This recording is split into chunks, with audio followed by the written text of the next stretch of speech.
Test 1 2 test 1 2 1 2.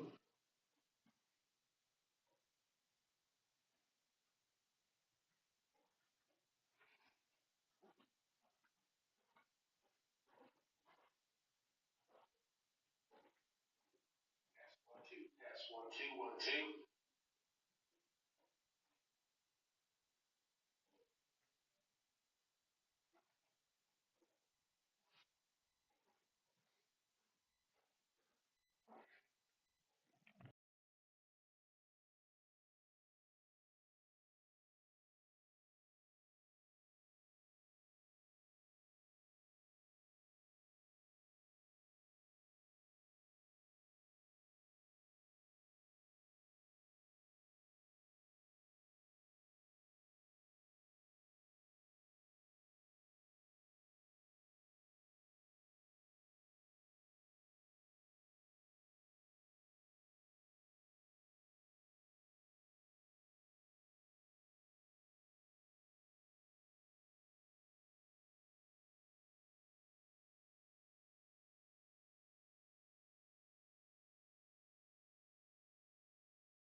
Okay,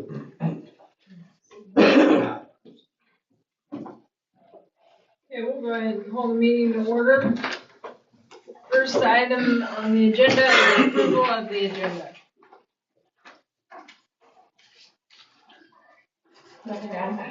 Just have an amended agenda for supplementals on executive session. Okay, we'll go ahead and call the meeting to order. First item to approve the amended agenda as presented. Okay, motion by Allison, second by Josh. All those in favor say aye. Aye. Any opposed, same sign. Motion passes. And then approval of the minutes from February 10th and February 25th. Any questions, comments, additions? Hearing none, I would entertain a motion to approve those minutes. So moved. Motion by Allison. Second by, is it you? Yeah. Josh. All those in favor say aye. Aye. Any opposed, same sign. Motion passes. And approval of the treasurer's report.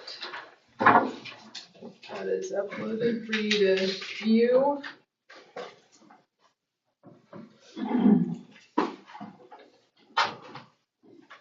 Any questions? I would entertain a motion to approve the treasurer's report. So moved. Motion by Allison. Second. Second by Josh. All those in favor say aye. Aye. Any opposed, same sign. Motion passes 7-0.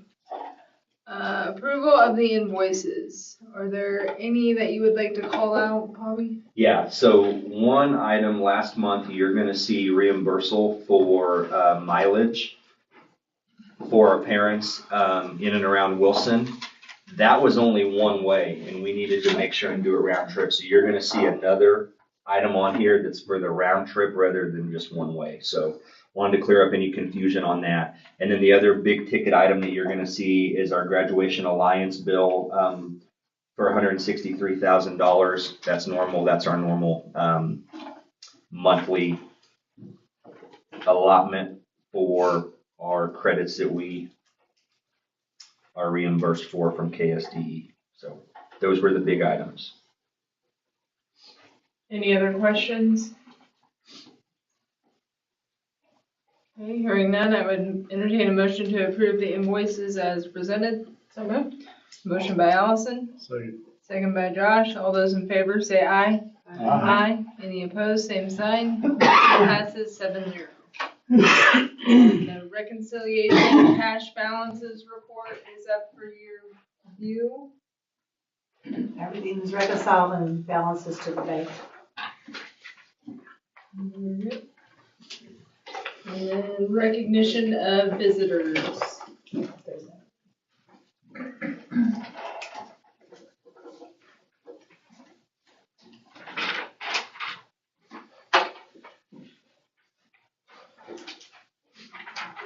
Just one representative. Okay. Do I have to be on camera? Do I need to be on camera? You don't have to. Stand up. Here, yeah. Okay. They're not there yet. And just a reminder, you have 5 minutes. Oh, okay. I have to get to camp, so I'll try to stick with that. First of all, thank you for being here tonight. I do think your presence makes a difference in all these facilities. Open enrollment started last year, and it allows for open opportunities. Is open enrollment good or bad? Depends on the strength of the district and how they embrace that. Every district now must sell themselves, private schools, public schools, strong, successful, and stable. Your insight on the middle school survey, I think, shows that you're dovetailing well with the open enrollment because, again, every school is in a different position now as far as what they do going forward. We have to put ourselves out there. You know, these small communities exist, and they're a treasure. And we have to put ourselves out there, advertise ourselves, offer ourselves, welcome individuals to join us. And that's what open enrollment is allowing parents to do, to see what everybody has to offer. The survey results, I just kind of have a real brief idea of what happened, but I think you started with present 5th and 6th graders. The yeses will definitely increase your enrollment and your revenue. The money is tied to students, so any student that comes increases your revenue. Expenses should remain fairly stable, and the cost per pupil should decline. More importantly, a yes vote is a vote of confidence, and that's important. Positive customer satisfaction returns for both the state and the district, and a vote of confidence in your communities. Strength, success, and stability. There are some other things that happen besides yeses, obviously, in our everybody has an opinion. So no's, maybes, and no responders. I want to address those real quickly. No's are a cause for concern. Why are they exiting? Where are they going? Maybes, undecided, inconclusive. And I kind of worry that maybe this survey wasn't big enough, really. I think the present 5th and 6th graders addresses the next 1 or 2 years, but there's a lot more than that. You've got discussions going on tonight about daycare, and daycares are important. They are your growth. They're your feeders, and I think everybody should support daycares. The maybes or the non-responders. There's input. Their input is pivotal. Maybe more results would come in, and maybe they did today. I like to think about orchards, and my mom and dad really like fruit. So the sweet fruit are on the low hanging branches. And you have opportunities here to pick that fruit. Right in these neighborhoods, right in your district presently, there are a lot of homeschoolers that for one reason, they've lost that loving feeling for public schools. And it's the time to entice them back. Open enrollment and our present situations, we're in a lot of struggles, both locally and nationally and around the world. It's the time to entice and grow together. Invite those people back. Invite homeschoolers back, because they might have learned how hard it is to educate their kids. And if I was in this district, which I'm not, I would propose a pilot project. It doesn't matter how small the numbers are. You want customers to be happy. If you have one unhappy customer, that can cause a lot of harm. But if you have 3, 5, 6 yeses, you want to embrace them. And there are 58 more middle schools in Kansas than high schools. 58. And I didn't do the percentages because I'm not that great with math. But Mr. Murphy, I applaud you for initiating these discussions and the quick action you took to get this survey up and rolling. One high school, okay. But yes to customer satisfaction, a small scale pilot first, then more sampling and surveys and expanding your offerings, advertising what you've got. I think right now is a critical, pivotal time in public school education. And you can ask anybody at the state of Kansas. Everybody thinks we're spending too much money on education. Wichita. A minute left. 1 minute left. Wichita closed 6 schools last year. And they tried to pass a bond and they couldn't get it done. But customer satisfaction, are they doing what parents want with the money they have? And this is a district-wide issue. It is. It's not just this area. The district has good leadership, strong teachers, and a family-supportive environment. A pilot project, and I like projects, you have to have a purpose, objectives, and measurable outcomes. Middle school students are developing vital skills that will help them become leaders for tomorrow. The bottom line is more students equates to more money, whether it's 1, 3, 6 students, 2 additional years or more. Minimally, that's taking 6 times 20,000, that's $120,000 for the first year, and climbs to $240,000 for the next year. And if you grab any other homeschoolers, you're on the way. So you've got families that want what you're offering. Stay strong and continue the conversation, please. Okay, thank you.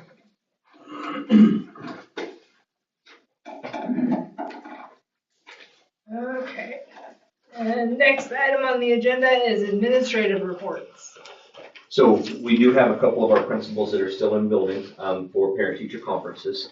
So they did upload theirs on there for you guys, your guys' reading pleasure. And then Ms. Moore, I believe, has hers.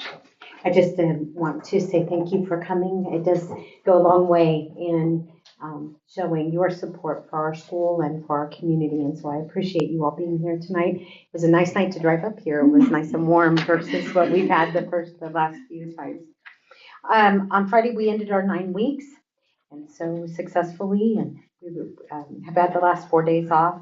Today, we're celebrating parent-teacher conferences, and so it looks like our numbers are pretty good with parents and lots of positive things for kids and looking good. On the 14th, which is Friday, we'll be having Booster Club Bingo, and so everybody's getting prepared for that. Next week, not this week, but next week, beginning on the 17th, will be spring break. On the 24th, we'll be having site council. On the 24th to the 28th, we'll be celebrating Read Across America. On the 25th, we'll have preschool roundup. And then on the 27th, we're tentatively planning to have a mother, father, child dance. So we're kind of trying to do it then, but I think it's probably going to have to slide into April just because of all the days we had off and trying to get all of it organized. We did have a Valentine's Day fundraiser, which we've done for the last couple of years. Our net sales were $2,618. And so the proceeds, whatever's left over, they will get, every child in the building will be eligible for a yearbook, as well as any additional funds are allocated for our playground updates. So it sounds like it's going to be pretty good. Our sixth grade students went to Sylvan Lucas last Monday for the music symposium. None of our students received less than a 1, and we actually had one, had they memorized it, would have gotten a 2, but they got a 1+. So they did really well, and everybody was excited, and it was a good opportunity for everyone to experience that. In our after-school program, we do have 23 students that are enrolled either full or part-time. Our reading groups are still averaging about 6 or 7. I kind of passed in there the other afternoon and was kind of listening and watching, and they were really having a good time. The librarians are really working with them. On our daycare, the daycare has no openings at this time. There is 9 still remaining on the wait list. However, I did talk with some parents tonight, and that's probably going to increase out to at least 4. So that'll get us up around that 12, 13 mark again where we were.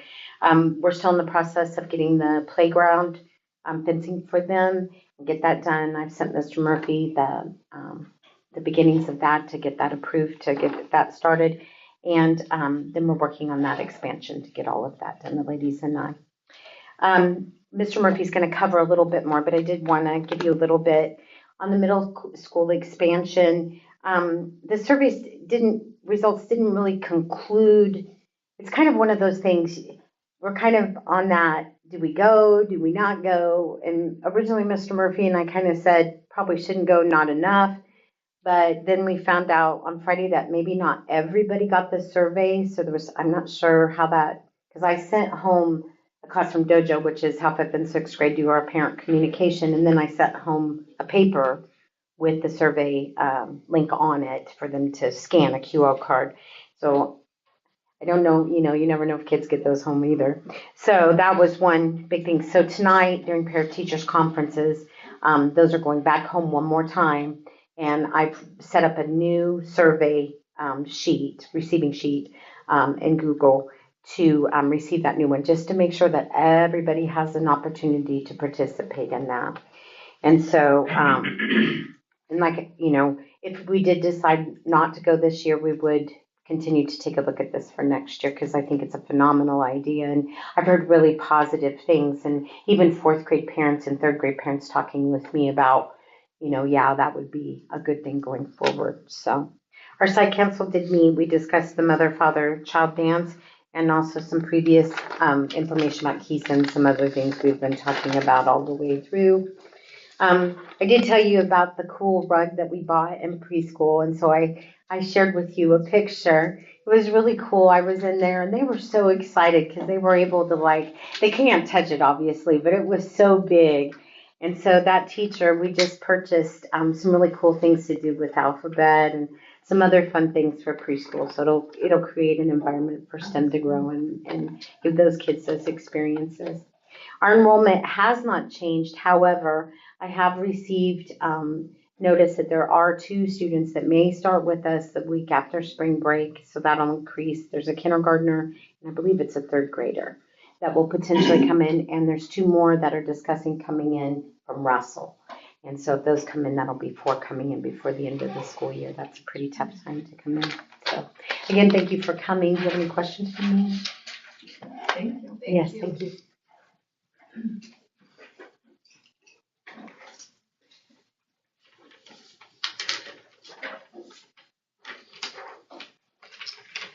And then on to item number 9, the open enrollment numbers for the 25-26 school year. And so we took our first look at these last month. We are recommending staying with what we visited about last month as well. So the numbers are attached, broken down for each school. Would you guys like me to go over those again from last board meeting, or do you guys feel comfortable or have questions on it? This is something, once we get this set, then it'll kind of let us get the ball rolling to make sure we meet all the deadlines on getting it pushed out and making sure we have the applications in and ready to go for any kiddos that are wanting to join the district from outside the district next year. Mr. Murphy, I do have a question Yeah. about that. I did receive an email this morning from our school Okay. with an application to enroll from Missouri, but they're moving here to Wilson. It was a kindergarten. Am I supposed to be receiving those emails? No, I don't know why you got that. We'll have to ask Sherry about that. Why Okay. you got that. It was We through have the our- open enrollment portal. Okay. Was it our open enrollment form? Mhm. It was? Okay. So I would keep a hold of it so we can reach out to them once we Yeah, I have the just numbers left it set. open Yeah. on Power School. Perfect. I just left it suspended.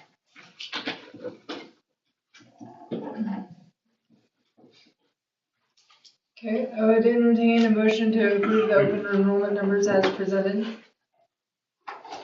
Also, sorry. Motion by Allison, second by Josh. Any further questions, comments, discussion? I'm just wondering, are we voting on this, what are we voting on right now? We're voting on the open enrollment numbers on how many slots are going to be available at each grade level that we currently have right now in the district. But not the junior high? No, we're not voting on Because that. it's under that open Yeah. enrollment on the list. Yeah. Okay. All those in favor say aye. Aye. Any opposed, same sign. Motion passes 7-0. And then item number 10 is survey results. Okay, so I just want to spend a little bit of time going over what we have so far from our online survey. Very optimistic about the 5th graders. There are 9 students in that class. We had 7 students participate out of the 9 so far. Five of those families said they would maybe be interested. So 5 out of the 9. We didn't get 2 back, but hopefully we get those back today to kind of give you guys maybe an updated number moving ahead to next meeting. So whenever you think about that, 5 out of 9, that's a little bit better than 50%. I was very optimistic about that. So Can I interject Yeah. something? I think something that would help me is just a question. I know the maximum number would be 20, right? We would set it at 20, but what would be our minimum? Like, because that's one of the questions that's kind of difficult in this is at what point do we just say we can't do it versus, so I think because I have one class that has, 5 or 6 in it and we're teaching that on a full-time teacher salary. So I think that's really going to be a conversation for us to have. And again, these are just opening stages survey to kind of gauge interest out there. But that's something we're really going to have to sit down is if we're going to move forward with this at some point, whether it be next year, the year after, whatever, look at schedules and see what the feasibility is for the schedules. So I don't want to put a number to it right now until we no, have I a wasn't asking conversation you about to. I schedules. just was thinking that it's something we need to talk about is like, what's the minimum threshold that we would economically be able to support, So moving on to 6th grade, what we have on the 6th grade. So we have 11 students in 6th grade right now. We have 7 students that participated.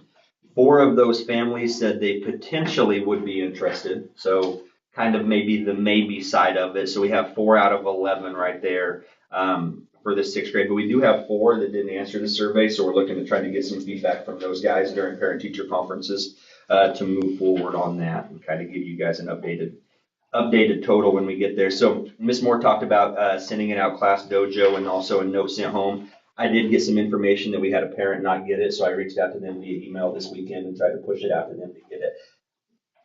I believe they responded because that was our 14th out of the 13. So they didn't respond to my email at all, but I believe they did get on and take the survey. So we do want to catch these parents at parent-teacher conferences. At this time, moving into next year, it's just going to be really hard to recommend 4 out of the 11 moving forward. I think we need to reach out to the 4, and we need to probably reach out to the ones that didn't and get a better grasp on why they're not interested, or what are some things we could do to maybe draw them back in. Some of the remarks, what do we do with sports? That'll be a question that we have, and we talked about, whether we combine sports between the middle school that way. Some of the other questions are, what would our offerings look like for our middle school classes? Would it be more elementary offerings, or would it be more like what you would think of as a traditional middle school education with different, 7 different classes or 8 different classes? So those were that was good feedback from the parents asking some of those. And I'm not going to sugarcoat it all. We did have some parents that thought we were opening old wounds with it and things like that. So I do want to try to reach out to those parents and apologize if that's the way they took it. That by no means means what we were trying to do. We're just trying to gauge interest moving forward to see what's there. So questions on survey information that we have so far, and we'll get a little bit better numbers and some more information once we have parent-teacher conferences rolling today. So The feedback I got was the survey was very confusing, and Okay. it is so poorly written. I don't know who wrote it. It might have been in Google. I don't know. But it's just 2 pages, and they just thought it was too confusing. They couldn't understand a lot of it. well, I can read the survey. I mean, I have it here too. It's- And there's like stars and blanks, and they just felt it was just too much. So I would love to read the survey to you guys so you know exactly Okay. what was on the survey. So give me a second, I'll Okay. pull it up. I thought it was a bit, I don't want to argue, I thought it was, Well, I'm used to like Survey Monkey, that you So, yes and no questions. yeah, the first question was, are you a parent or student? And they had to click whether they were a parent or a student. The next one says, if you are a parent or guardian, what grade is your kid in? And they either click 5th or 6th grade. If offered, will your student continue on through 7th and 8th grade at Wilson Elementary? Yes or no? Click button. If you answered no, can you briefly tell us why? How important is it to have a variety of sports or extracurricular activities in 7th and 8th grade? 1's not important at all, all the way to a 5 that's very important. So you just clicked on which one. And then if they're interested, if they are interested in adding 7th or 8th grade, what extracurricular activities are they interested in? They could click on basketball, volleyball, track and field, band, football, quiz bowl. And then the last one at the bottom just says, would you need transportation to and from school? Yes or no? That's the survey. So. I know, but it was just, when you printed it out, it was just confusing to the people that printed it out in paper. Uh-huh. And then there was the 3rd page that was really confusing. It was weird. Can I see that Mhm. page, please? And we're just wondering, the community of Wilson, if we could have another month to have like a public meeting and talk about it to people. Mhm. Is there a possibility that we could revisit it in a month? I would love if we could set up something for people to come in and visit about what that's going to look like. I'd love to do that. Okay, because they had so many questions. Mhm. Yeah. That'd be great. Yeah, this is nothing. Weird, isn't it? Yeah, this is nothing. There's none of this. It's is when she anything. printed out, that's what printed out too. That was the strangest thing I've ever seen, because I was not, because I wrote the survey myself. Okay. And it was just Yeah, I have different from no. one. This says Wichita bond failure. Yeah, it What's printed that? out. Oh, it was like an ad. Sounds like an ad. Mhm. And it It printed might have out. been an ad the that they person. printed off with it. So they were really confused when all that printed out. It looks like something that, Yeah. that would have come up. And then in the from middle, look right here. Yeah, that's nothing I would have No, done on anything. So that'd be great, Mr. Murphy. if we Yeah, could- let me look into it and give me a little time to Yeah. see what we can set up to get Okay. something rolling. Yeah. That's the hard thing with some of that stuff that's meant to be online. You can't just, you have to be careful what format it prints in. I mean, the survey, obviously, they sent it on a QR code and a link that you were supposed to log in and take it directly on there, so. Did you get any comments back on the part that you said, tell us why not? Oh, yeah. And can you share the comments? I can. Give me just a second, I gotta pull it back up, okay? Mrs. Moore, did we, then four that did not reply, did we get feedback from them saying that the four didn't get it? Or was there only one out of the four that didn't get it, or? Well, I know one of the students isn't returning, so, Okay. but I did ask her that even if she isn't returning, to go ahead and fill it out and just put in the comment section that they're not returning. Then another student, it was because they're still have an open wound, and Okay, so they just were refusing to fill it out. I asked them very politely, I just said, just tell me why. Just, Yeah. even if you just go on there and you throw me in the trash can is better than no response, which is fine with me. So anyway, so I asked them to do that. Hopefully they'll do it on the new survey, because I copied the exact same survey Mhm. and just made a whole new one, and I put it in paper. And I'll send it one more time out through Classroom Dojo. And I think this time I'm gonna put it in a different way, because I think maybe the way I did it on Dojo might have been confusing. I mean, I'll tweak with it a little bit. I mean, I know sometimes people who are not tech savvy Right. sometimes will struggle even today. So just to help make sure we get everybody included in it. Okay. Overall, everyone's really positive about it, and I have to say that even though he's gonna read to you some of the things, but overall, most people are positive. The biggest thing that we're gonna struggle with, and what I hear continuously, is about the sports piece of it, and I don't know how to hurdle up over that one. Because without enough to do it here. Right. I mean, we don't have 8-man football anywhere close. Mhm. I could do basketball if I had 6, but that means everybody's gonna play, And the whole one thing time. to that is, just looking at it from a financial standpoint, is trying to add it without adding also. Right. And just to be really honest with you, our middle school kids go to Bushton to practice every day. Right, Chase Middle School co-ops with us. right. They drive 20 minutes every day for football to Bushton. From our doorsteps here to Bushton is 26 minutes. So, I mean, it's doable. So Kayla, are you ready for these? Yeah, Okay. yeah. All right. So the first couple said they answered yes. One said I didn't answer no. So those were some of the yes. One said we would love to have 7th and 8th grade back at Wilson. Another one references land transfer needs to happen to Sylvan Lucas. The divorce has happened. It's time to quit playing around and let custody be decided. There's a no answer. How will sports go? Will we participate with Central Plains? There are no parents, to my knowledge, that plan on sending their kids to Claflin, so it's easier for them to go to a different school. Speaking only what's best for my family. Basically, it's time for a change with their kids being in another district. Their kids are going to go to that other district as well. Those grades were taken away a couple years ago because it wasn't important to the district, and now they're trying to backpedal. Was that comment? Yes, Wilson schools should be open. We would continue at Wilson if possible. This one says I'm a potential yes.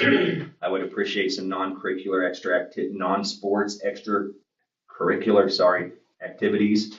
My understanding is no additional staff will be added, and it would still be part of an elementary school experience rather than a junior high type setup.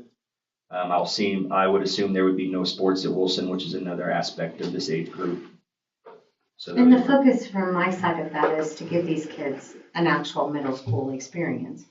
Even though we're elementary teachers, I mean, they would have middle school curriculum, they would have middle school teaching. Some of the teachers that we're looking at are middle school teachers.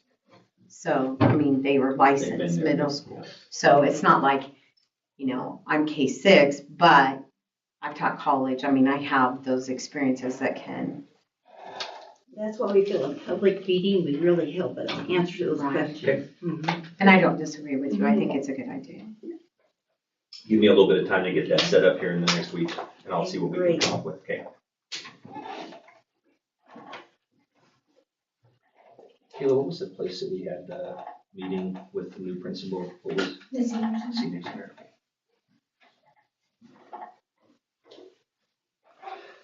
Okay. So on to item number 11, walking through the facility. Yep, so Miss Moore is going to take us on a tour through the Wilson facilities. If there is a teacher's door closed, we're not going to go in if they're in the middle of a conference and bother them. But we'll talk about a couple things as we're walking through, but we'll let her lead the tour. So you guys are more than happy. If you guys want to follow us around, you can. If you want to chill out in here, you're welcome to do that as well. So So I think what we'll do is we'll start here and we'll go that way, and I'll just take you around, and then we'll go around that way and we'll end here, if that makes sense. perfect.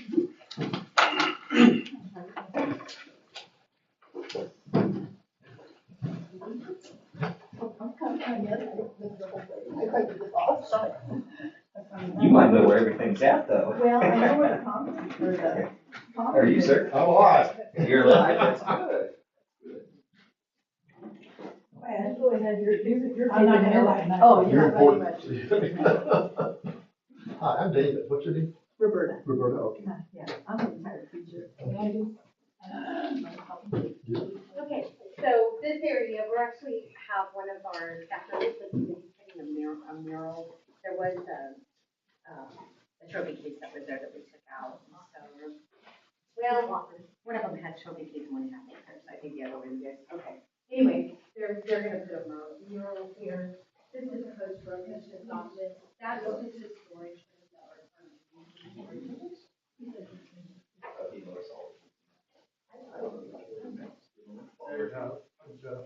Shut off. I have earrings. I should have known we had problems.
Go ahead, item number 12. Okay, so I'm going to do a little bit of a presentation on everything that we've kind of talked about since I got here in July. I know there's a lot. We've looked at a lot of different options for HVAC. So I'm going to take a little bit of time to pass a couple things out and go over these. So before I get rolling, I'm just going to give you guys some different options real quick. So, if we go option one, I'm going to call it option one, and that's leaving everything as is.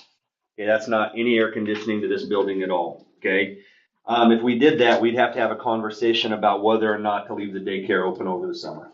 That'd be the hard part.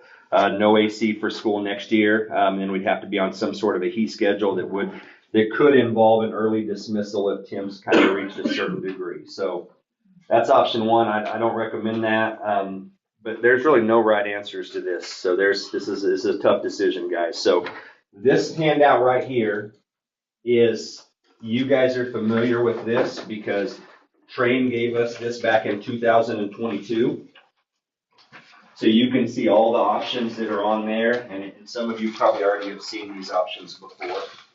I don't know if anybody wants to look at these, but here's a couple extras. I'm just going to set them here if you guys want to look with us, okay?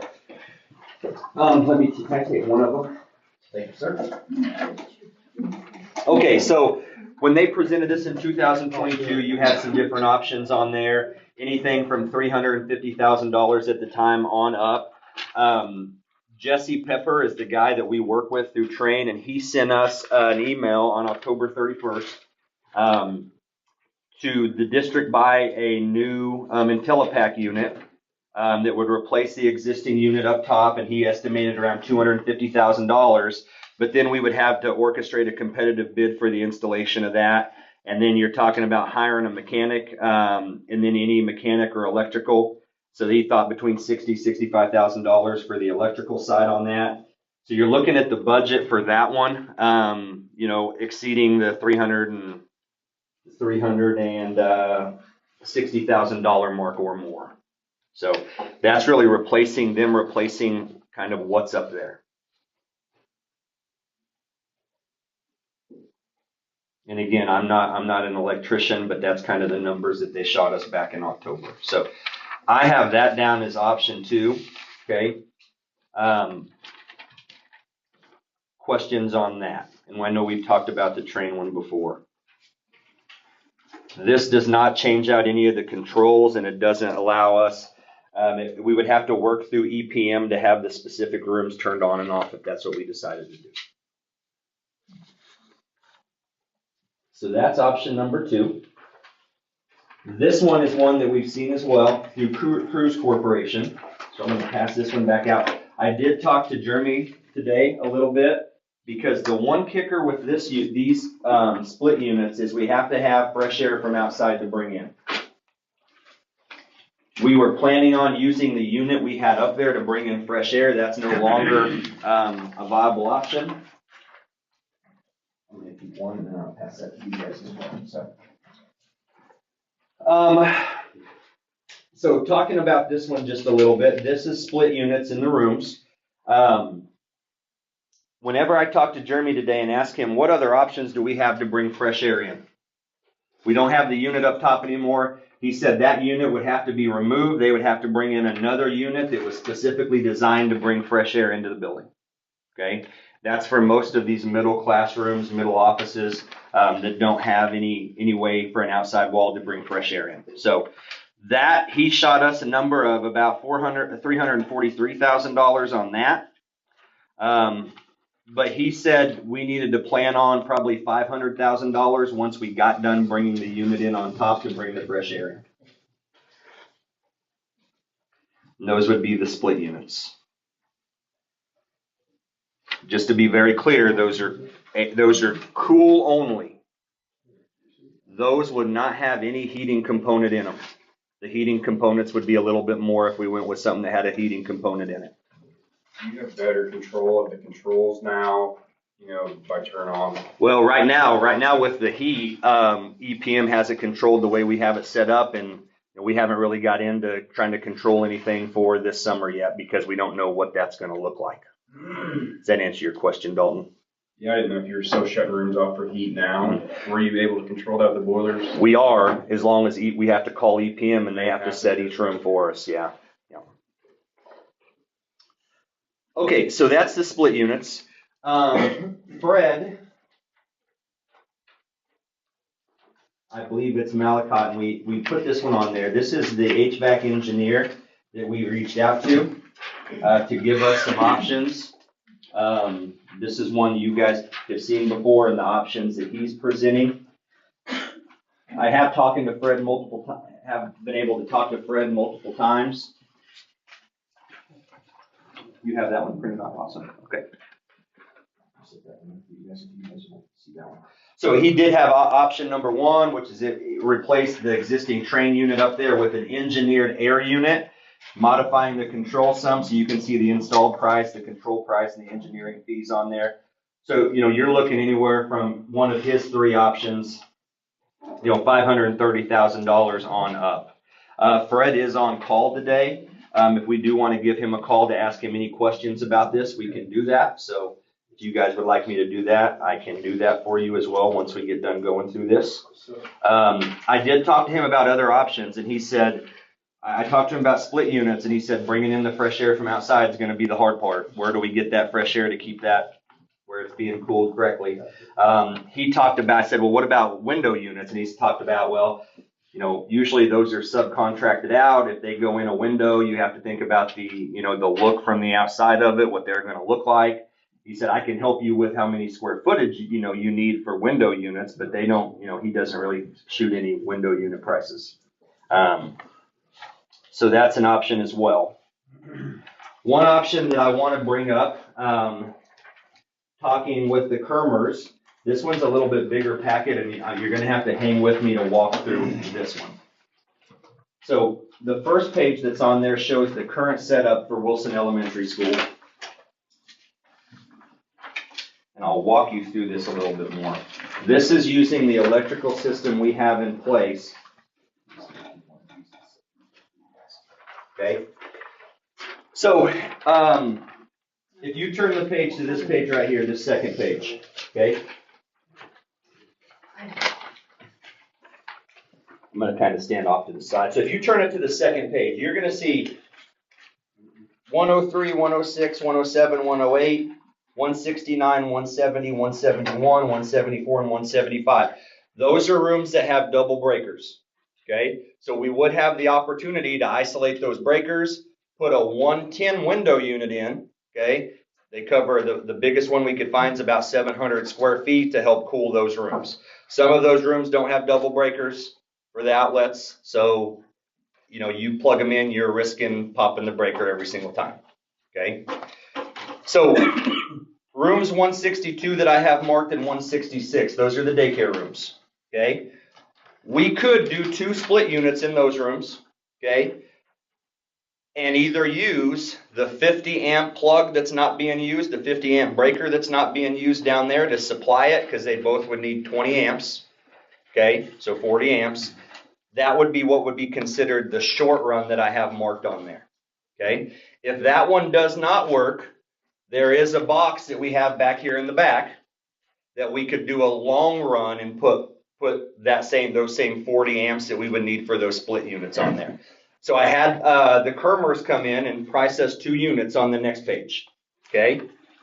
You can see one installed with a long run price, $17,584. You can see one that's installed with the short run if they can make that 50 amp breaker work from over there. Okay, so you're looking those 2 split units, okay, anywhere from $15,600 up to $17,500. Okay, you guys have the authority per our board policies, with this kind of being an emergency, to move forward with this if you want to at one of those prices. Okay, now I want to be very clear on this one. Okay, and you'll see on this page, I'm flipping back to this one right now. This does not give us any AC in the office, in the library, the kitchen, the cafeteria, the art room. They were unsure about the music room, the teacher's lounge, the virtual, nurses, or the counselor's office. Or the commons area. I put cafeteria? Yeah, cafeteria too. Now, it could work out to where if we use the short run and that works to go to the 2 daycare rooms, we could use the long run and maybe put a split unit in the library. If it works out that way whenever they're doing the electrical.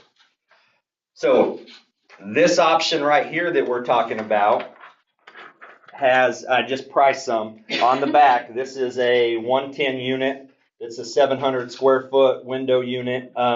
It's at Home Depot. Just pulled it off. Estimated price $552 a piece. Cool 700 square feet. That's a little less than what those rooms actually are. You are going to talk about having to modify the windows.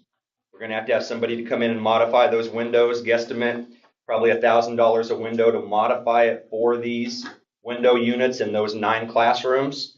So this is kind of an in-between. You don't get everything cooled the way you would want to, but you're also not talking about the same price tag.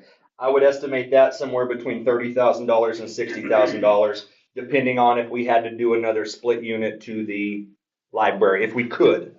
Could's probably the best word there. Did they say what was going to determine the long run or short run? So their only worry is when we pass the bathrooms over in that corner in that maintenance, there's a breaker box in there and there's a 50 amp double pole that's turned off and it's not on. So they would have to trace that back and make sure it was still in good condition and where it would go. And if it was fine, then that's what they would use for the short run. If that one's not good, then they know they can do a long run from back here to feed those 2 rooms.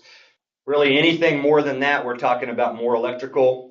We did talk about window units in every single, most of the rooms, the outside rooms. That's still doable, but then we're talking about putting another box, running a line from outside, maybe new pole as well to get to that, that point. And when you start talking about the electrical side of it, that gets expensive really, really fast. A couple things that I want to keep you in mind. Okay, so one thing that was brought to my attention that I didn't know was an option today, something that could get us by for a while. I guess there are chiller rentals for like some of the rental companies. Okay, they'll bring out a trailer, have a chiller on it. They said that a lot of the hookups, they would be able to hook up, basically leave the trailer out back with the unit on it, and they could use that to run air conditioning if we got in a bind. They're supposed to be out this week. Yeah, what it does is they just hook up a temporary connection into our system. They use them at I don't know if you've ever been to Country Stampede or some of those places, but they just back them in. They'll wire it in, they'll put it all together. And he said that, and there's an opportunity that we might be able even to purchase that unit from them, because he said he had 4 or 5 of them that were not in use and he wasn't renting them much anymore. I don't know if this is something that'll work, but the gentleman I was married to before is an electrical and a mechanical engineer. And when I chatted with him about it, he's like, why don't you just rent a chiller and putting it out there? Cost wise, I don't know for sure what it costs us, but it's certainly going to be cheaper than, the alternatives. Where are they coming out of? This one comes out of Cleveland Rentals, South Yeah. Carolina. Yeah, it's not out of Salina, actually. This one comes out of Olathe. Okay. Olathe. To me, that would be a short-term thing. Right. It wouldn't be a certain. So my thought on that is if it got to where it would even get us through April and May and maybe June if we needed it, it'd be a great choice, just to kind of be thinking about, moving into the summer, depending on what, some of these things, if we decide to go the bigger route at some of these pricier options, that's probably not going to be doable until, crossing our fingers, even later in the summer. We're going to be pushing it. But that could be a short-term fix, Chad, until then. So a couple things that I know I just want to remind you to make sure I'm doing my due diligence on this is, if we don't have AC, is that going to force us to lose more kids, more faculty? The answer to that is probably. On the other side is if only some rooms have the AC side of it, that makes it tough as well, especially, when you're talking about trying to really retain kids and retain faculty and staff. So that makes it really tough whenever we're talking about either option 1, not doing anything, or the last option where we do the split units in the daycare rooms and then just a few window units to use the electrical circuits that we have now. That makes it really tough. But when you talk about the price tag of it, one thing you're gonna have to keep in mind is our ESA report, our Every Student Succeeds Act report we have to fill out every year. Just kind of breaking that down, 23-24 per pupil cost at Central Plains Elementary School was $11,500. That's what we spent as a district. And at Wilson, we spent $24,000 per pupil.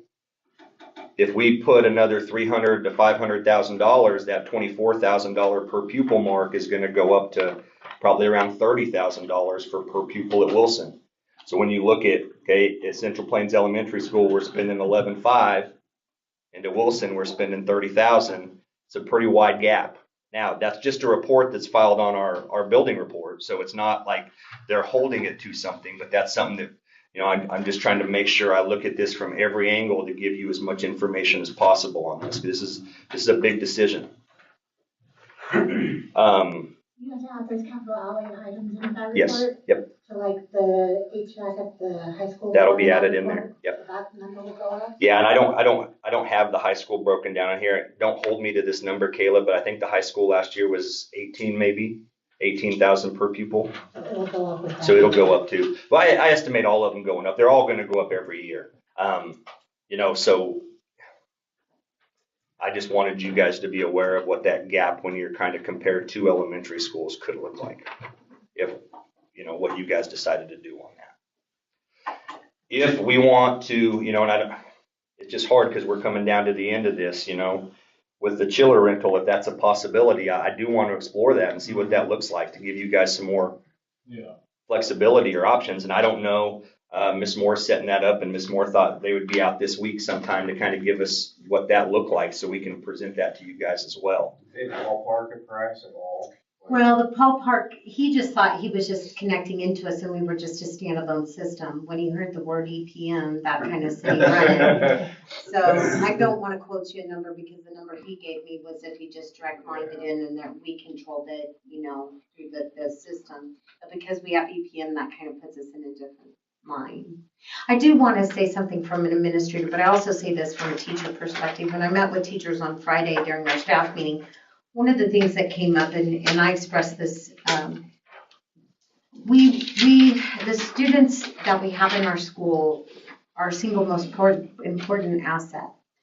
And if we have to go to a heat schedule, we are releasing students to what? There's where are they going to go? We have parents that work. There's no facilities. Where do they go? I can open up the one room I showed you and clean everything out that's air conditioned now, that's on a separate air conditioning system, and give them an after school program. But I have 80 some odd kids in this building. I'm not going to get 80 kids in there.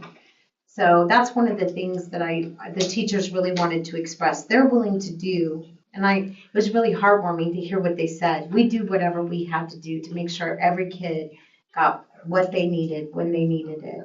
We just don't feel comfortable just saying, okay, well, we can't have school today and we're going to let you go, and because there's no place for them to go.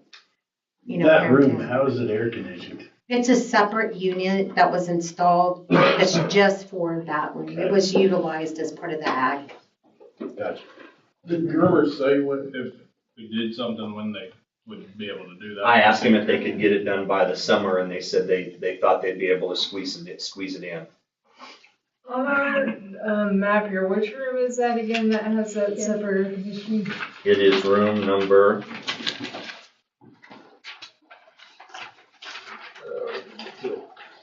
It's isn't it the one maintenance room? The one that has the one that has air conditioning. Oh, is it's here. over here. Yeah, it's over here. Yeah, it's So- the act. It's when you It's go not- down. It's not numbered. It's going to be. Is it by that blackout It's right. area? Yes. Make sure I'm not telling you outside. This is that. This is your building. The area of Yeah. that. Yes. So I was right. It's right. It's this area right here. It kind of looks like the U shape, It's right not. above 10. It's not a big room, I'm telling you. That's not a big room. No. It will handle our special education program well, but it's going to be, it's not nearly as big as that room either. So we're going to lose some square footage there. But to effectively and efficiently use the building to the best of our ability, utilizing that room would cut down the need to have another room. air conditioned. And the thing about having the chiller, that's on a trailer, remember, that comes in on a semi-trailer. It would be parked out back. They'd run temporary flow-throughs up to our current unit so that it would flow out, through our current unit. That it would operate off of the chiller, not off of that. But it would have to be controlled through EPM. Right. And I'm not sure all of that. I'm just telling you what he says. You can't control that. You gotta call every time. I've had to call every time this winter when we've had to do something with it. And you- train somebody here to do it? I don't know the answer. Yeah, why to that. can't we do, why can't? We have tried, but you want to talk about beating your head against the wall? EPM is a pain in the neck. But you asked a question about our heat. We were able to fix all of the rooms that are currently utilized to ensure that they have heat. So every room that's currently occupied has heat running through the EPM system. So next year, that system is functional, fully functional. So anytime we've had to do anything with it, Kayla, this winter, I've called them. Yeah. I've had to call them right off. So Pressure on to train somebody to do that. Yeah. I got that. I'll try to get that answer for you. Are you looking for us to, make a motion, or do you just want to bring more information next month? Or What would you I like what a I motion would in what I would place? really like to do is I would like to see how this chiller thing works, because this was just brought to me today, and it could be a great idea. And maybe the 24th, and I don't want to keep calling you guys in for special board meetings, but I feel like before we get into April, we need to have a plan. But if you did the chiller, you'd be cooling the whole school all summer. Could be. So, If we decide to do that for the daycare or go a different route. right. Yeah. So would you be smarter to do the two split units for the daycare and then If we rent move. the chiller for a few months? Right, if we Starting did. this spring and summer? It would relieve a lot of stress from us in our daycare department if we knew the daycares were gonna be up and running without a problem this summer. Right. So, I really feel like you guys need some time to think about this, because I know we've talked about it over the past 7 months that I've been here. But I mean, we're to the point where we're gonna have to make a decision on what the long-term stability for the HVAC is gonna be here. I mean, at some point, we're gonna have to do that here pretty quick. But I think we probably make Yeah. a motion for the split units for the daycare. Yes. And then depending on what you come up with on the chiller, Mhm. we could have a special meeting if need be. And if the Kermers can Get that come, going. and if the Kermers can come in and look at that, do that, Right. then we could know, does that get us another long run to the office? Maybe, Right. maybe not to the office, but to So the we library to have. an idea of what's available for Right. that. So if you want to make a motion, if you want to make a motion to move forward with the split units in the daycare room, then we can get together. Let me look and see when the board meeting is real quick. Is it on the 14th? I think it's the second Monday, right? It's the 14th of April. Not, the gentleman, he said he was going to Hayes this week, so he would get in contact. He was supposed to email me, and I've been He wants checking. to come out and look at what it is. He does. He wants to make sure that he can tie into the EPM, because he's really concerned about that. And Right. he's not sure that there's any system out there that can tie into that, because it's so old. Right. I mean, we're talking, whatever, 20 plus 30 years, whatever it's been. 26. Yeah, 26. I think at this point in time, I would entertain a motion to proceed with the installation of split units for the daycare, either at the long run or the short run, whichever is necessitated. So a motion up to the 17,584.50. Per unit. I'll second. No, that was Wait. not per unit. So that's for That- that, yeah. That was Never for, mind. hold on, let me get back there. I No, thought you said that was times two. this is for Marvin. No, because if you look on there, no, that's for the whole thing. Okay, That's for both units, because it's two 2-ton mini split units. okay. Yep. Is that just for the units, or is that installed? That's installed. That's the run, the labor, that's everything. So That's that's what I up, thought. up to the long run. Up to the long run, up to So- 17,584.50. There is a motion from Allison and a second from Kayla. I need the motion repeated. I would move to accept the bid from Kermer Electric of up to $17,584.50. Okay. Giving Bobby the ability to base that on the fly. And this is to proceed with the installation of 2 split units with Kermer Electric? Yep. Okay, got it. For the daycare. Just for the daycare, right? Yep. Just to be clear on that, that one room is a kindergarten room right now, but it will become once we get to that point. Okay, I think I got it. That's Allison's motion. All right. Yep, and then it's seconded by Kayla. Okay, thank you. And you'll let us know on whether it's long run or short run. I will, as soon as they. We'll be able to do anything with the long run. Yeah, I think once we get this part approved, they're gonna come in and look a little more at those boxes and make sure which route we have to go, whether it's that long run or that short run. So, like I said, if it is a short run, that gives us the capability of putting another split unit somewhere on an outside wall if you guys wanted to. But that's pretty well max capacity for the boxes that we have right now without bringing a lot of electrical in. Not a lot, but enough electrical to do that in the other outside rooms. Where are you moving the kindergarten room to? We are discussing that right now. We don't have an answer for that yet. That Actually, would, I do have an answer for you. well, let's discuss that a little more before we give it to them. Everything's gonna shut down. Okay, any other questions or comments about the mini split or the split unit in the daycare rooms? Okay, we'll proceed with the vote. All those in favor say aye. Aye. Any opposed, same sign. Motion passes 7-0. Okay, on to item number 13, the Aptifund accounting software. Okay, so our accounting software that we use in the district office right now is called Fund Accounting. Fund Accounting is server-based, which means we have to be in the district office to connect to that.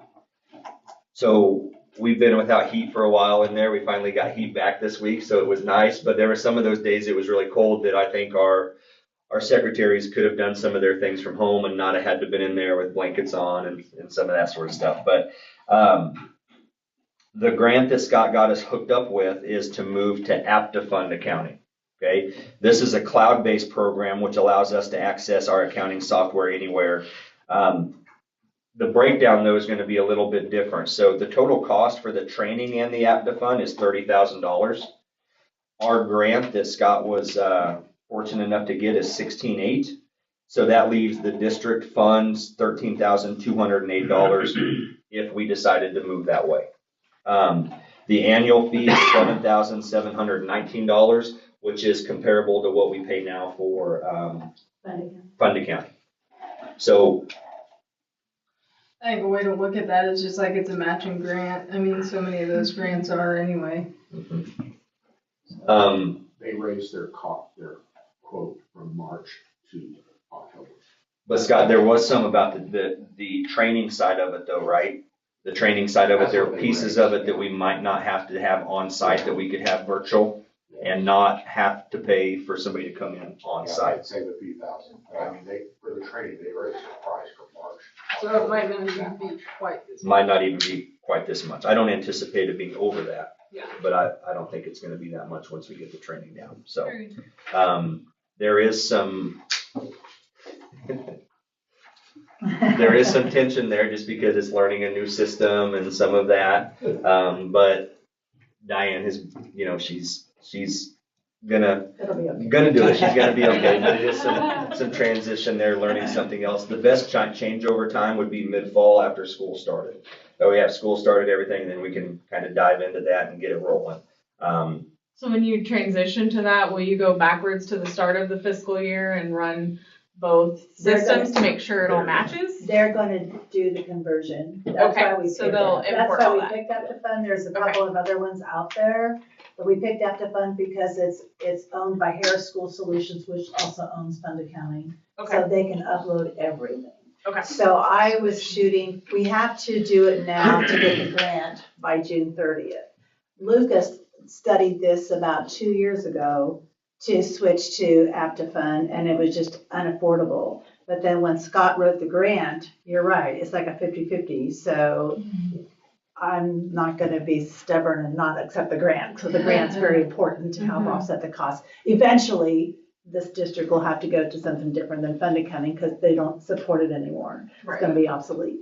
So that's why we're doing it now. And then I suggested fall, so we can get the budget document all done on what we're familiar with, get all that going, get teachers' contracts going, negotiations settled, get the new payroll started, and then we'll start it on that. Okay. We kind of talked about that with accounting services, and it seems like even like QuickBooks and all of that, they're going to wanting everything more online instead of a desktop version anyway, so. Well, right now, this is on our server at the district office, and if the server goes down, electricity goes out, we blew a breaker a couple times trying to plug in heaters, well, then our software was gone. So with it being cloud-based, we don't have to worry about that. We don't have to worry about the server or anything like that, so. And the training will be done with our live data. Correct. Once they. Yeah, do they'll the train us version, on our training will be numbers. with our data.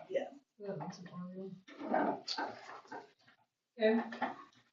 I would entertain a motion to approve Aptifund as the accounting software for USD 112. So moved. Motion by Allison. Second. Second by Josh. Any further questions, comments, and discussion? Hearing none, all those in favor say aye. Aye. Any opposed, same sign. Motion passes 7-0. And the lease agreement at the Claflin Daycare Center. Okay, so the lease agreement is uploaded to the online board system. The ABCC, when I say that again, that's the Advancing Barton County Child Care Department. They did review it on their side. Their board did approve it. That was on, when did I go into that? That was Thursday last week, I believe. They approved the lease agreement. I did send it out to our private counsel in Salina for their review. They thought everything looked good on that side of it. There will be some other agreements once we get rolling for operational side of it, but just the lease agreement in itself for basically the land, where it's built, that sort of thing, is involved in that lease agreement. So our private counsel has given us a go-ahead moving forward with that. So that's kind of where we're at on the lease agreement for the daycare center side. So to move forward any more with any of the surveys or anything, we have to have the board approval for that, if that's what you guys wish to move forward with. So again, I guess just to review, this doesn't necessarily mean it's 100% go anything. It's just the next step in the process that we have to see for the possibility. Yeah. So once the lease agreement's done, they do the surveys, they have the blueprints done. I'll bring that to you guys whenever they have that finished for us to look at together, make sure we're all on board moving forward, because one of the things when you read that lease agreement is we kind of have foot in the door on the building side of it as well. So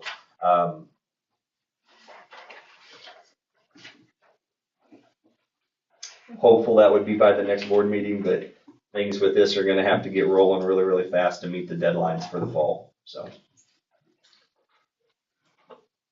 Okay, I would entertain a motion to approve the lease agreement as presented.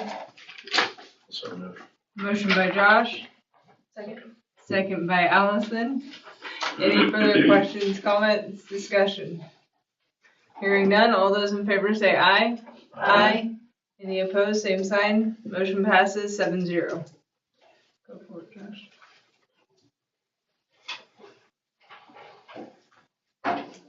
Mr. President, I move that the board go into executive session pursuant to the Kansas Open Meeting Act to discuss non-elected personnel for the topics of resignations, administration, and supplementals to protect the privacy of individuals, to be discussed with Mr. Murphy present, and return to open session in this room at still 15? Probably 10 would be sufficient. 7:55. 7:55. Wait, no, that clock is wrong. Oh, is it? 7:51. Yep, 7:51. Second. Motion by Josh, second by Allison. All those in favor say aye. Aye. Any opposed, same sign. Motion passes 7-0.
We are back in open session.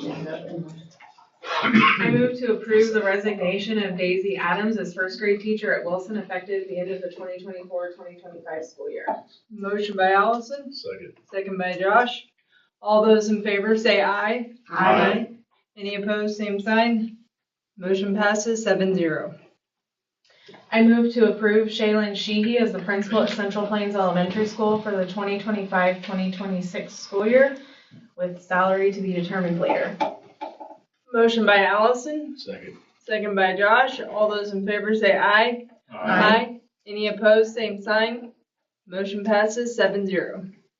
I move to approve the contract for Bobby Murphy to be extended to a 3-year contract and to add terms to state that the salary is to mirror the percentage raises of the certified staff of the district. Motion by Allison. Second. Second by Josh. All those in favor say aye. Aye. Any opposed, same sign. Motion passes 7-0. Sorry, it's probably not. I move to approve Hannah Barron as a high school assistant track and field coach for the 2024-2025 school year. Second. Motion by Allison and a second by Josh. All those in favor say aye. Aye. And any opposed, same sign. Motion passes 7-0. Mr. President, I move that the board go into executive session to discuss confidential student information pursuant to the exception relating to actions adversely and favorably affecting a student under the KOMA and return to open session in this room at 7:58 with Superintendent Murphy and, and middle school principal Jess Murphy to be on call. Motion by Josh. Second. Second by Allison. All those in favor say aye. Aye. Any opposed, same sign. Motion passes 7-0.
All right, we're back in open session. I move to approve Joel Schreiber and Addison Green for work study for the remainder of the 2024-2025 school year. I'll second. Motion by Allison and second by Josh. All those in favor say aye. Any opposed, same sign. Motion passes. Superintendent's report. Okay, so I'll give you guys some updates here. State basketball schedule. Girls play in Dodge City versus Troy Wednesday at 4. So whenever I talked to past administration, they said if it was a 2 o'clock game, they got out at 11. 4 o'clock game, usually it was a 12 o'clock dismiss. 6 o'clock was 2 o'clock dismiss, and then if it was 8 o'clock, they usually didn't get dismissed. So we're trying to follow that as the same as it's been in the past.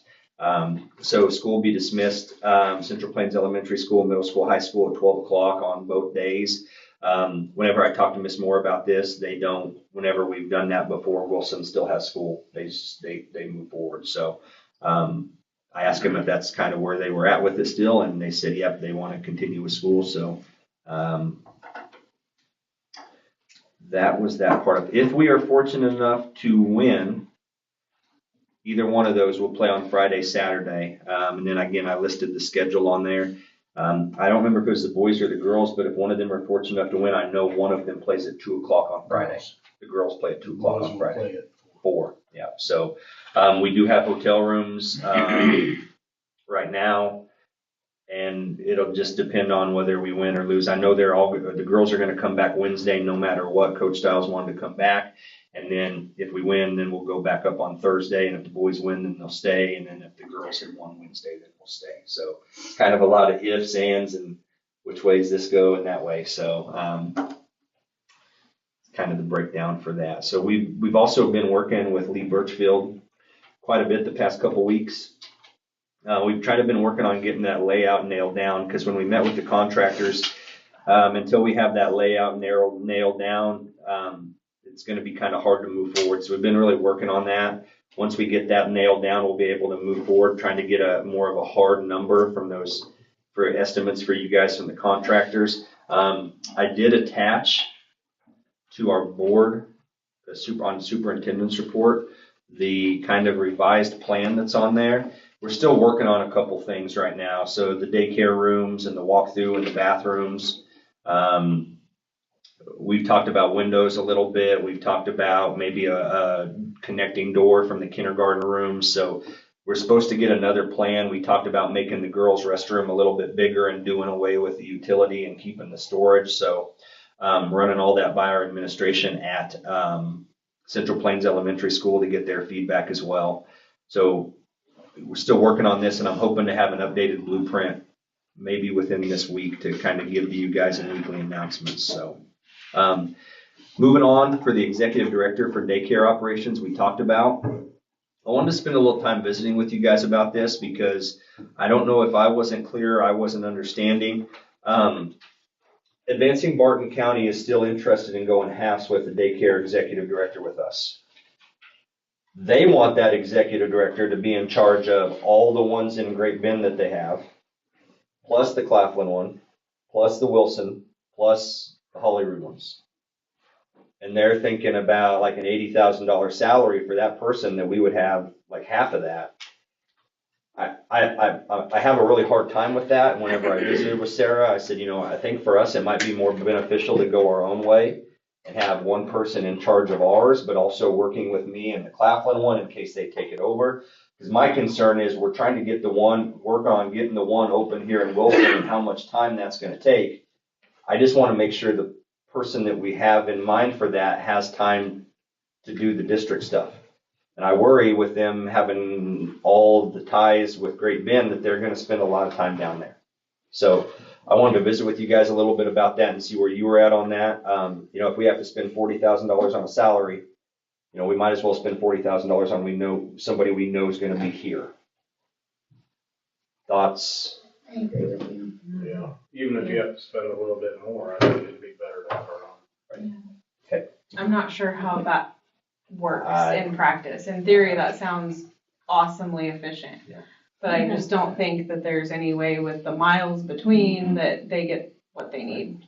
it'd be really nice because if we can make it, if we do move forward with the daycare in Holyrood as like moving, if we move forward with the modular unit, if they had an office there, but they also had an office here in Wilson, so when they came up here, they, had a room to go to work, or if they were at the elementary school, they had a room to go into work for that as well. So I did upload the job description on there for you guys to look at and kind of give me some feedback on that when you had some time.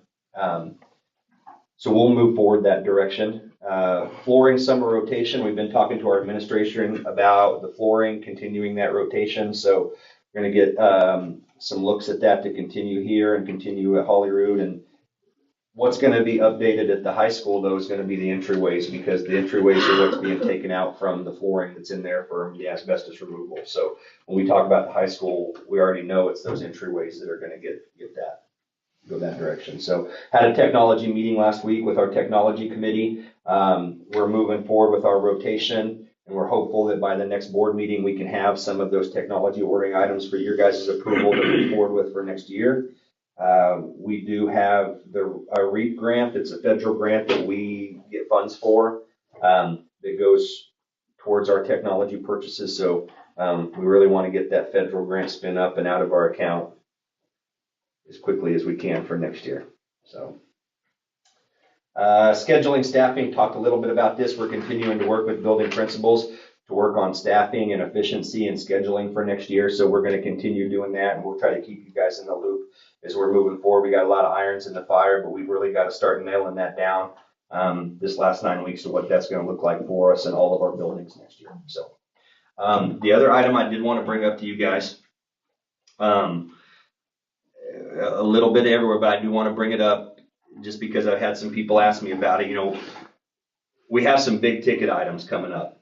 Whatever we decide to do here for HVAC, whatever we decide to do at spacing for the elementary school at Holyrood, we've talked about some different things at Claflin, whether it be, additions. We're going to be running in at some point to that huge population we have at the elementary school being in the middle school and high school pretty fast. So, I did have a few people talk to me about, where would we be at a bond? So I know we've had some people communicate with me on that, and I know I've been here 7 months, and I do know the dissension. I don't want to say dissension. That's probably not a good word.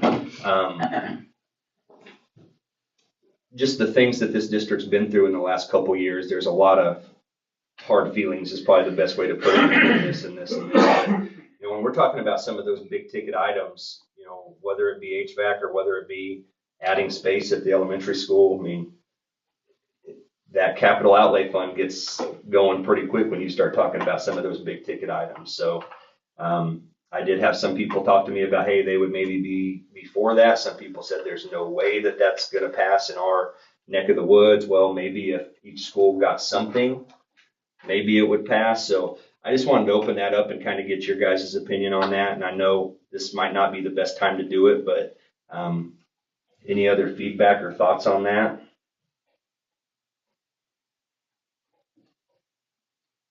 Well, we know at Wilson, the bond would never pass at this point. The feelings are too raw right now. So if it came down to not having HVAC in the building and no air conditioning to a bond. I'd have to ask. I really haven't talked to anybody about it, so I really don't know. I'd have to talk to some people, see what they felt, but I really don't know.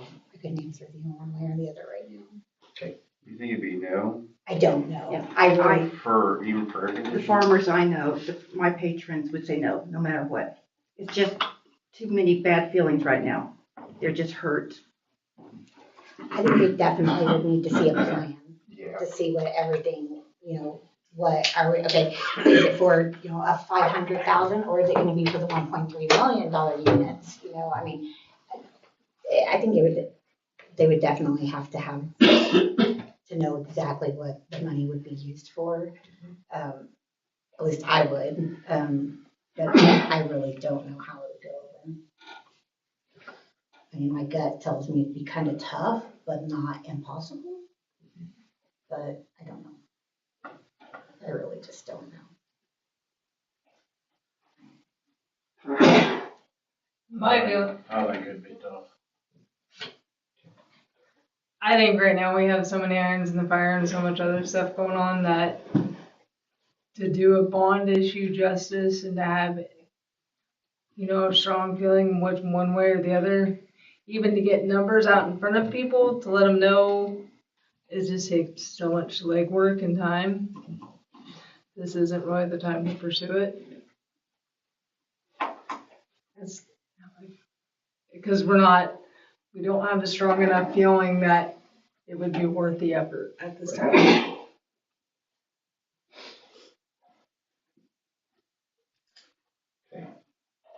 So, that being said, how are we in funds on these projects?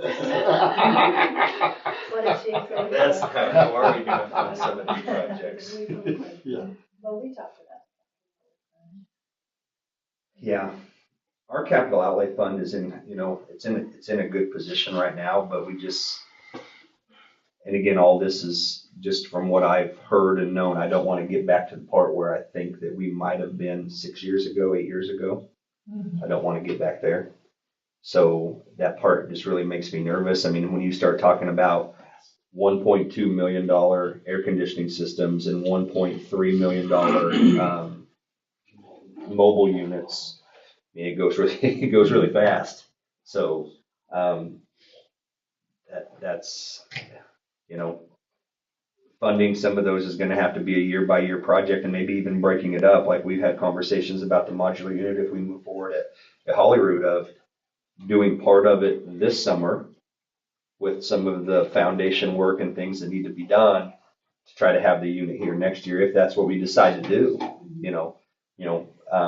There are other options out there for spacing too. I mean, but then again, those bring up some old feelings as well. So that makes it tough, and I don't want to keep ripping the scabs off of things that you guys have already had to go through. I don't want to do that to you guys. You mentioned lease purchase agreements, if that's an option.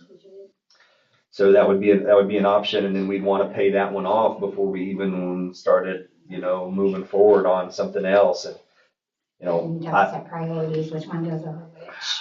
And we kind of did that a little bit, and with when we did the December meeting. Was it December? And honestly, the mitigation stuff came in under budget for everything so far. So we've been really fortunate there. So that's been good. That's helped our capital outlay fund. I mean, as of right now in our capital outlay fund, and again, bought a bus last year, so keep that in mind. But right now we've spent $328,000 less this year than what we spent last year at this point.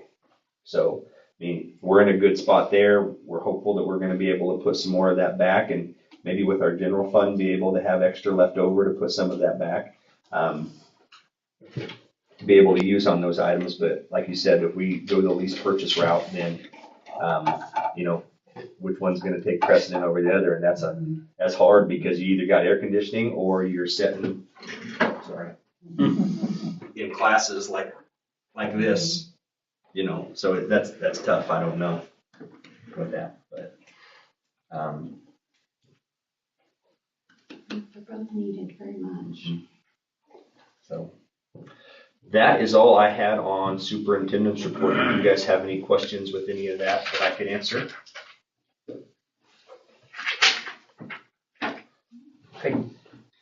Okay, item number 18, board member reports. Anybody have anything?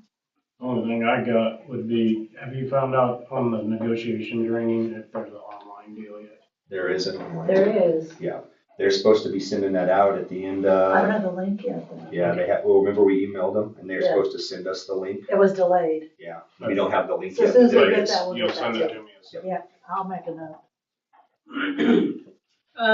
So February 22nd, the Roughneck Reinforcers had their first charity event, and that went wonderfully, and they raised gross over $77,000. So we were able to present you with a check for our half of the fencing. Awesome. Thank you. So Nice. Congratulations on a successful event. it was a lot of fun, a lot of work, but a lot of fun. A lot of people put a lot of time and effort into it. So. Okay, Item number 19, open agenda items. Okay. And item number 20, next month's agenda. So we'll be bringing some personnel items to you guys, hopefully technology as well. We'll have our supplemental list too, to present to you guys for next year. There could be some openings in that still that we don't have filled, that we're still kind of waiting on a couple teachers, to see if it's a draw for teachers to come in and a couple of those supplementals that we have open right now. So, and then we also have summer school on the agenda as well, so. When we get this other room for the daycare here, is that gonna let all those other kids on the list in? Yes. Should? Yep. How soon do you? And I don't anticipate, just with what we had to do at Holyrood, I'm not gonna say it's gonna be a month. I think we're shooting for the start of next year, probably. We're shooting for, when I say start of next year, the start of next school year. It's probably when that's gonna be up rolling. If it gets done sooner than that, great, but I'm not gonna say a month like I did last time. Well, both of those girls that we have in the daycare here are eligible to be directors, right? For their So they individual don't have to rooms. do any kind of licensing and training, they're already there. We just got 2 in 1 room, because we just have the 1 room, so that would be out of the way. We wouldn't have to do that. The training side of it. The training, the license, have to get another license, or? We do, we'd have to get another license, go through the fire marshal and all that stuff, so. Do we get funding for those children in daycare? And we've talked about this before, Charlie, just, it's really a way to draw in young families and teachers to the community. So we really try to keep it open. Now, our one here in Wilson, I think we only have maybe 1 teacher that takes advantage of that, but that's just the way that the families have fallen. I mean, it's not anything, but, with the Patterson grant, we're gonna come out in good position this year moving forward, and as long as that keeps opening up, we'll be good. But if the Patterson grant ever did get away from us and we didn't get it, or, then there would be an expense on the district for that. Whenever you talk to other districts that have that, I mean, it's nothing for a district to spend $40,000 to $50,000 a year just on the daycare component, but they use that as retention for teachers. So if you think about it from the retention side, is it worth it? Yeah, it is. So. But I hope that we get it for the next few years. I know it is going to open again next year, so I'm hopeful that we will be fortunate enough to apply for that and go that direction. Okay, I would entertain a motion to adjourn. So moved. Motion by Allison, second by Josh. All those in favor say aye. Aye. Any opposed, same sign. Motion passes.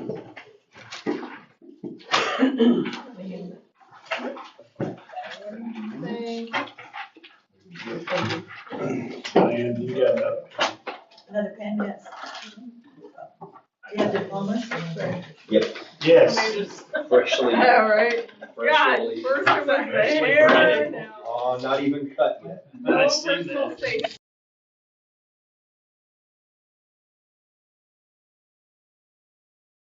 It's kind of like. See